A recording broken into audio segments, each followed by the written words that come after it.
અત્યારે વરસાદી વાતાવરણમાં વિનાશ થઈ ગયું છે. આજે 2 તારીખમાં સવારે 8 વાગ્યામાં અત્યારે ધીરે ધીરે વધારો થઈ રહ્યો છે.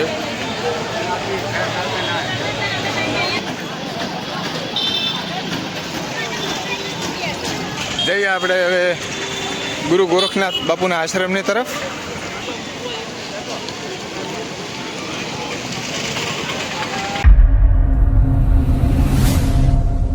જય ગિરનારી, હર હર મહાદેવ મિત્રો. તો આજે 2 તારીખ છે અને કહેવામાં છે કે આજે 2 તારીખના દિવસે પરિક્રમાનો પ્રારંભ થવાનો હતો મિત્રો, પણ 2 તારીખમાં સવારે 7 વાગ્યામાં વરસાદ આવ્યો મિત્રો. તો હવે શક્ય જ નથી કોઈ કારણોસર પરિક્રમા, કારણ કે અંદર પણ જે કહેવાય છે કે અહીંયા ભવનાથમાં વરસાદ ન હોય પણ જંગલમાં વરસાદ હોય. તો પ્રશાસન જ્યારે ગયું તો એમને ખબર પડી કે રોડ રસ્તા જે એમનામ જ છે, કોઈ પણ પરિસ્થિતિ સુધરી નથી રોડ રસ્તાની અંદર. તો પ્રશાસનને ચોખ્ખી ના પાડી દીધી, પરિક્રમા ચાલુ નહીં થાય. જે એના સાધુ સંતો છે તે લોકો જશે અને પરિક્રમા પૂર્ણ કરી લેશે. તો મિત્રો રાહ જોજો, ગયા વર્ષની 2026માં કરી નાખશું અને પાછા 3 થી 4 મહિના પછી શિવરાત્રિનો મેળો આવશે ત્યારે એક સાથે દર્શન કરી લઈશું. તો ચલો હવે જઈએ ભવનાથ અને બતાવું તમને ત્યાંનો નજારો. આ ભવનાથના લાઈવ દર્શન મિત્રો, લાઈવ અપડેટ જોઈ શકો છો. અત્યારે વરસાદી વાતાવરણમાં વિનાશ થઈ ગયું છે. જઈએ આપણે રઘુનાથ દ્વારની તરફ. કે આજે 2 તારીખમાં સવારે 7 વાગ્યામાં જ વરસાદ વરસી ગયો તો અડધી કલાક. તો અત્યારે ભાવિ ભક્તો ધીરે ધીરે નીકળી રહ્યા છે પોતપોતાના ઘરે. બધા જે લોકોએ દુકાન નાખી હતી તે લોકો હવે બધાએ સકેલવાનો અત્યારે પ્રયત્ન કરે છે, કારણ કે હવે કોઈ ચાન્સ નથી. પહોંચી ગયા છીએ આપણે રઘુનાથ ધામ પર, કે અહીંનું મહેરામણ જોઈ શકો છો તમે. આજે 2 તારીખમાં સવારે 8 વાગ્યામાં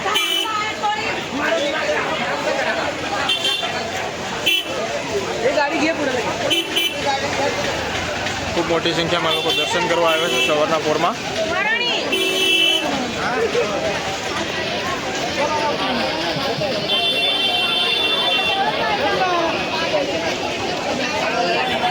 કરી લઈએ આપણે મહાદેવના દર્શન. જય ગિરનારી, હર હર મહાદેવ.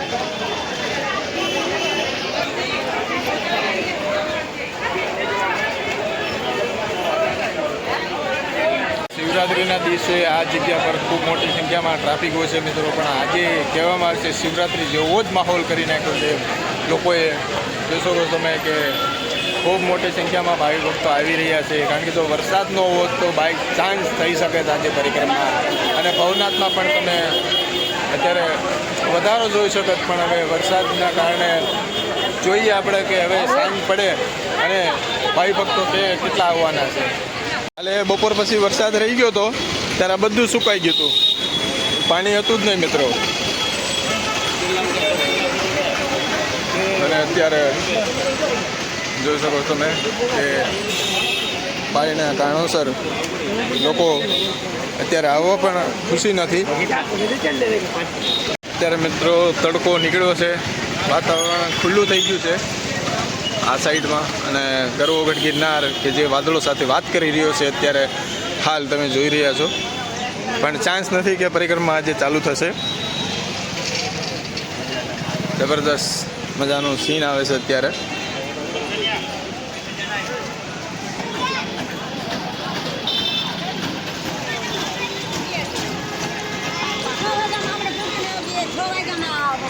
જઈએ આપણે હવે ગુરુ ગોરખનાથ બાપુના આશ્રમની તરફ અને જોઈએ અહીંયા પણ કેવું વાતાવરણ છે, લોકોનો જમાવડો કેવો છે તે તરફ જઈએ. હવે આ સાઈડથી આપણે જવાનું રહેશે ગુરુ ગોરખનાથ આશ્રમ તરફ.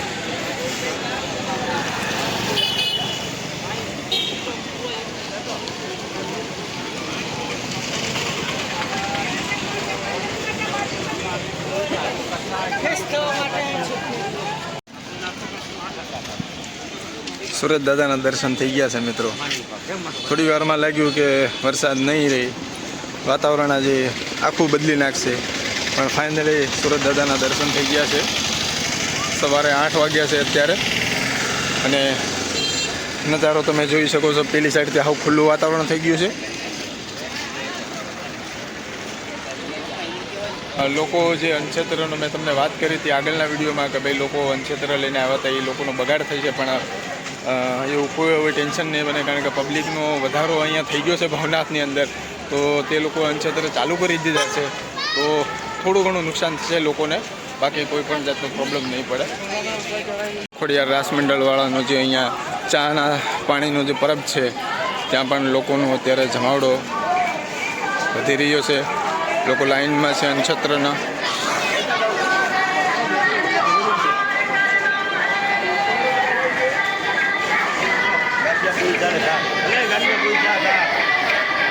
મિત્રો, ગુરુ ગોરખનાથ બાપુના આશ્રમની પાછળથી આપણે આવી ગયા છીએ. અત્યારે મેં તમને વાત કરી અનક્ષેત્ર અહીંયા, તો જોઈએ હવે તે જગ્યા પર.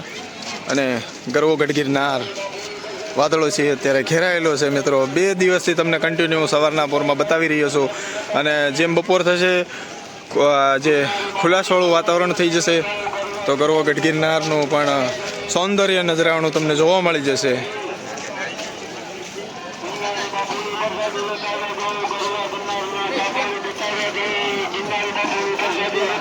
ચલો મિત્રો, ચા પાણી પી લઈએ આપણે. આપણે કાશ્મીરી બાપુનો જે જગ્યા કહે છે તે તરફ આપણે જઈ રહ્યા છીએ. અત્યારે લોકો અહીંયા નદી નીકળે છે ત્યાં બેઠા છે.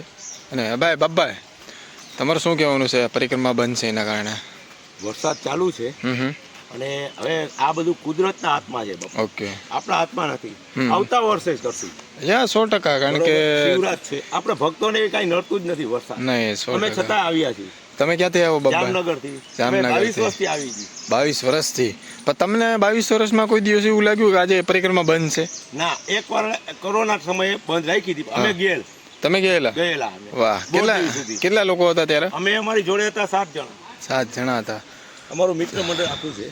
તો મિત્રો, બાબા એમ કહે છે કે આટલા વર્ષમાં કોઈ દિવસ પરિક્રમા બંધ નથી રહી, પણ કહેવામાં આવે છે કે હાલાત જ એવા છે. આ તમે વાતાવરણ અત્યારે તો ખુલ્લાસ થઈ ગયું છે, પણ સવારમાં જો વરસાદ ન પડી ગયો હોત તો જોઈએ. તો આપણે આ ભાઈને પણ પૂછીએ. ભાઈ, શું કહેવા માંગશો પરિક્રમા વિશે તમે? ના, વરસાદના કારણે બંધ રહી છે પરિક્રમા. ભાવિકોને આમ તકલીફ ના પડે એના બરોબર બંધ રાખી છે. ના, 100% વાત સાચી. કારણ કે લોકો હેરાન થાય અંદર જંગલમાં. અને જો જગ્યા તમે જોવો, હા, એ તકલીફ ના પડે એના માટે પ્રશાસને બંધ રાખી. 100%. હવે ગયા વર્ષે કરી લેશું, એમાં શું છે. તો ચલો મિત્રો, હવે આ તરફ જઈએ અને પછી જઈશું આપણે ગુરુ ગોરખનાથ બાપુના આશ્રમની પેલી સાઈડથી જઈને નીકળી જઈએ. તો જે લોકોનો નેચરથી પ્રેમ હોય ને, નેચર પ્રેમી, નેચર લવર, તે લોકો એકવાર જુનાગઢમાં આવજો. આ લીલી હરિયાળી જો તમે, સુરત દાદા, અને એ વરસાદ વરસતો હોય, કંઈક અલગ જ મોજ છે. આપણું કાઠિયાવાડ, આપણું સૌરાષ્ટ્ર, આપણું જુનાગઢ. ભાઈ, અમેરિકા પણ તમે ચાલ્યા જાઓ ને તો પણ ટૂંકું પડશે.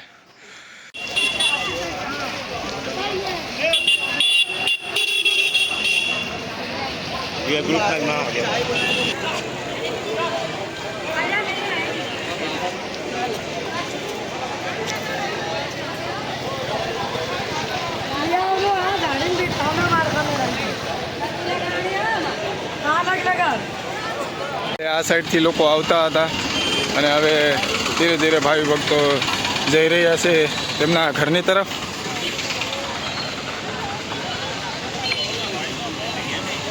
જોઈએ હવે સાંજ પડશે તો આ સાઈડથી ભાવિ ભક્તો કેટલા આવે છે જોઈશું આપે. બધા તૈયારી કરી રહ્યા છે પોતપોતાના ઘરે જવાની. ભવનાથનો મેઇન ગેટ.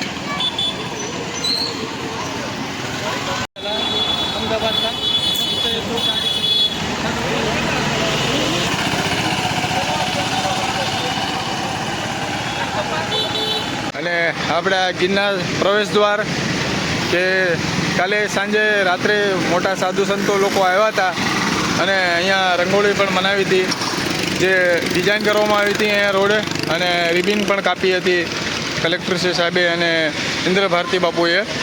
તો શરૂઆત તો થઈ ચૂકી છે, પણ આદેશ નથી હજી કોઈ પણ પરિક્રમાના. જોકે વરસાદ એનો કહેવાય છે કે રૂખ બદલે છે, આવે જાય, પણ એમાં તંત્ર કન્ફ્યુઝ છે કે ભાઈ શું કરવું શું નહીં. તો લોકો અત્યારે ધીરે ધીરે જઈ રહ્યા છે તેમના ઘરની તરફ. આવકમાં એક પણ છે નહીં, જોઈ શકો છો તમે મિત્રો. આ સાઈડમાં જે લોકો નાના મોટા ધંધાર્થીઓ હતા તેમણે તેનો ધંધો અહીંયા રાખવામાં આવ્યો હતો. હાલ તમે આ જગ્યા પણ જોઈ શકો છો કે એકદમ ખાલી છે, કારણ કે પરિક્રમાના દિવસે અહીંયા લોકોનો જમાવડો હોય છે ધંધાર્થીઓનો. આ વિભાગ પણ આખો ખાલી છે. બસ હવે લોકો તૈયારી કરી રહ્યા છે જવાની.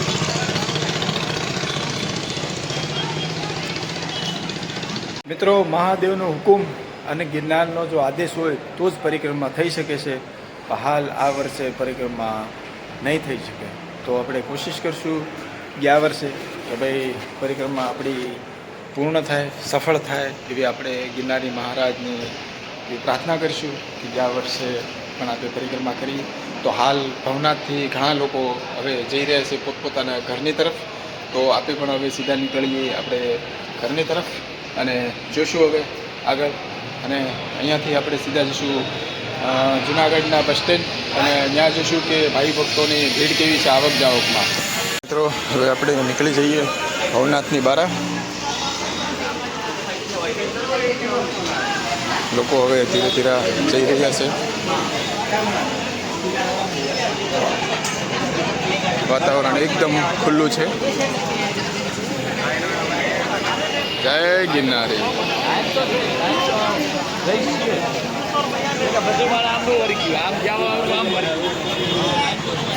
આ જે ભાઈ ભક્તો તમે જોઈ રહ્યા છો મિત્રો આવકમાં, તે ફક્ત ખાલી ભવનાથ માટે જ આવે છે. કોઈ પરિક્રમાને આશાએ આવ્યા હતા, પણ પરિક્રમા તો ચાલુ નહીં થાય તો ભવનાથ ફરી ગિરનાર ચડી અને નીકળી જશે. હવે આપણે પણ જઈએ આપણા ઘરની તરફ. કોશિશ કરશું નેક્સ્ટ યર. જય ગિરનાર.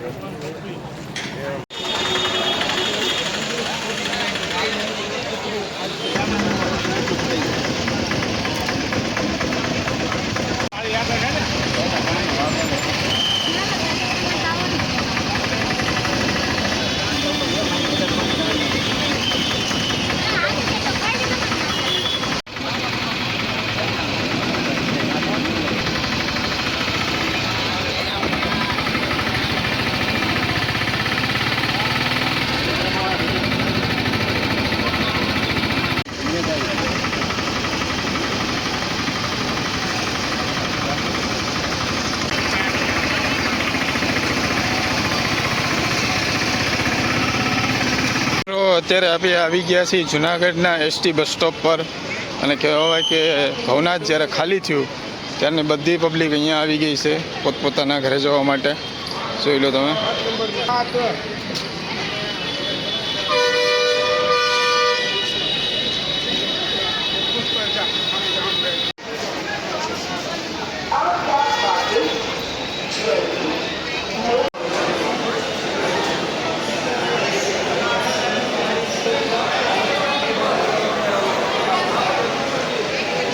મિત્રો, આજ માટે એટલું જ છે.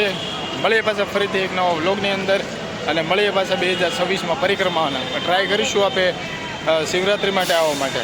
તો ચલો જઈએ ઘરની તરફ અને ફરીથી પાછા 2-3 મહિના પછી આવીશું જુનાગઢની અંદર.